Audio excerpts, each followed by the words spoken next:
A gente teve problemas muito graves de empresas fecharem e isso também afetar psicologicamente essas pessoas, essas famílias. Então, são vários custos em vários níveis da sociedade que aconteceram. Então, é difícil de fazer esses cálculos. Acho que a nossa economia, Brasil e outros locais, vai ser atingida por muito tempo, não sabemos quanto, mas que o estrago é grande, foi grande e ainda vai ter suas consequências no futuro, com certeza. Agora, o ponto é, que é uma coisa que eu sempre falo, quais são os locais que vão voltar mais rápido, que têm capacidade de voltar mais rápido? Então, agora a gente teve uma recuperação do PIB bastante razoável até, mas isso muito apoiado também nos gastos do governo. Isso não dura para sempre. Então, a gente tem alguns partidos querendo passar essa regulamentação, que é o que o Milton Friedman falava, não tem nada tão permanente quanto um programa temporário de governo. É mais ou menos isso sempre, né? Então, assim, agora teve o auxílio emergencial. Não, vamos aumentar o auxílio emergencial, vamos manter o auxílio emergencial. Não existem medidas indo na direção de melhorar a economia de fato, de abrir a economia, de deixar a economia mais livre. A gente é um país muito, muito fechado economicamente. Então, além do custo em vidas, o custo da saúde, você tem o custo em vidas também na economia. As pessoas, às vezes, fazem essa dicotomia falsa de que era ou saúde ou vidas, né? Aliás, era ou economia ou vidas.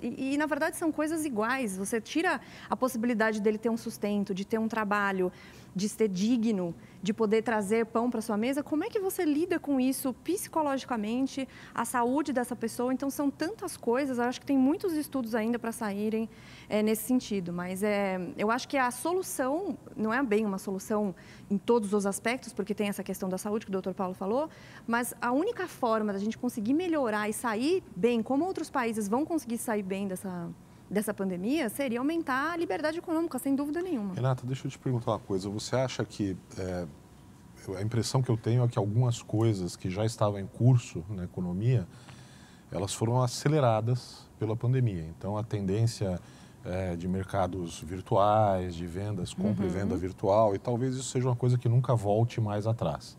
Na própria área médica, por exemplo, a telemedicina, que estava começando a ser regulamentada no Brasil, agora que ela foi efetivada durante a pandemia, acho muito difícil isso voltar atrás.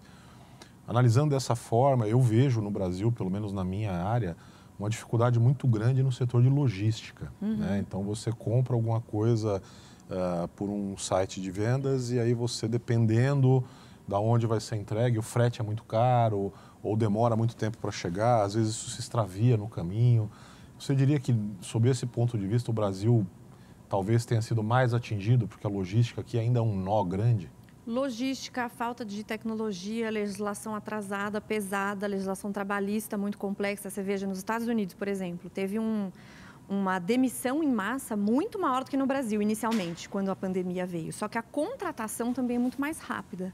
Então, esse dinamismo do mercado de trabalho americano, ou mercado de trabalho dinamarquês, ou da Estônia, ou do Reino Unido, ele facilita também para que o mercado se organize de formas diferentes, porque a gente precisa se adaptar conforme as condições vão mudando. Como o Brasil tem uma economia muito fechada, esse dinamismo ele é muito mais atrasado. Então, essa falta de logística, esse custo Brasil, né?